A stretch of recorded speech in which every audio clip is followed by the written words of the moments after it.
Brought to you by NBC bearing, भारताची पहिली bearing उत्पादक।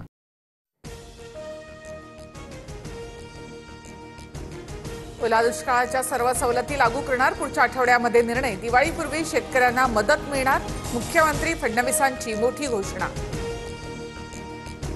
राज्यामध्ये अतिवृष्टीमुळे 60 लाख हेक्टरचं नुकसान झाल्याचा प्राथमिक अंदाज। याबाबत प्रस्ताव पाठवल्यानंतर केंद्र सरकार मदत देणार, फडणवीसांची माहिती। हा नियम निकष लावायची वेळ नाही, तातडीने ओला दुष्काळ सरसकट कर्जमाफी जाहीर करा, खासदार सुप्रिया सुळेंचा सरकारवर निशाणा। धाराशिवमध्ये कर्ज वसुलीला तात्पुरती स्थगिती, जिल्हाधिकाऱ्यांनी बँकांना निर्देश दिलेत, कुठेही वसुली करू देणार नाही। धाराशिवमधील 27 शेतकऱ्यांना कर्ज वसुलीच्या नोटिशीनंतर मुख्यमंत्र्यांची स्पष्टोक्ती।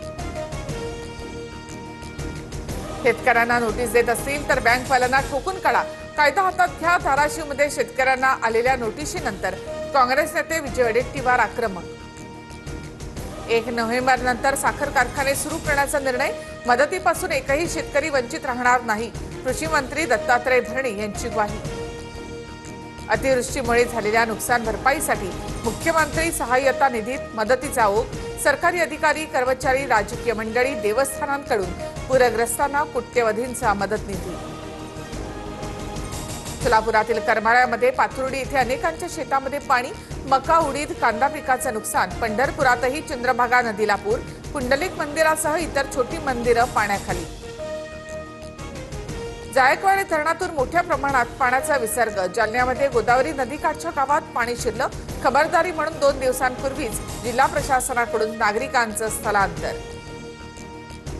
MIMचे अध्यक्ष असदुद्दीन ओवैसींची अहिल्यानगरमधील सभा पुढे ढकलली, वातावरण खराब होऊ नये म्हणून 9 ऑक्टोबरला सभा घेणार, इम्तियाज जलील यांची माहिती। एकत्र रहा, भाजप आणि मोदींना हरवा, फडणवीसांना घालवा, कोल्हापुरातील सभेतून असदुद्दीन ओवैसींचं उपस्थितांना आवाहन, तर याचा काही फरक पडणार नाही, महाजनांचं प्रत्युत्तर।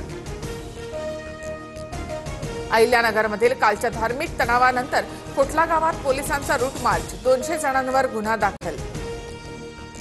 कुर्ल्यामध्ये भाजप नेते किरीट सोमय्यांना पोलिसांनी अडवलं, वाहनांवर आय लव्ह मोहम्मदचे पोस्टर लावल्यामुळे सोमय्या आक्रमक, पोलिसांनी घटनास्थळी जाण्यापासून रोखल्याचा आरोप।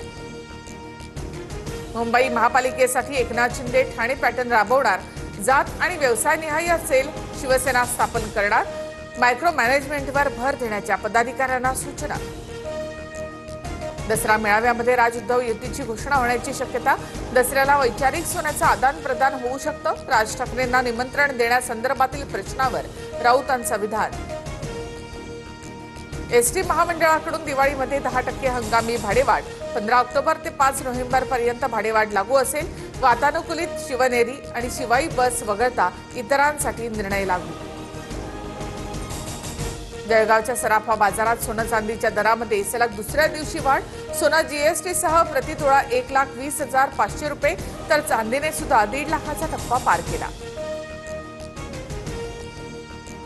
बिहारमध्ये फेर तपासणीनंतर निवडणूक आयोगाकडून अंतिम मतदार यादी प्रसिद्ध, यादीमध्ये एकूण 7.42 कोटी मतदार, 21 लाख नव मतदारांची नोंद, तर 69 लाख लोकांची नावं वगळली।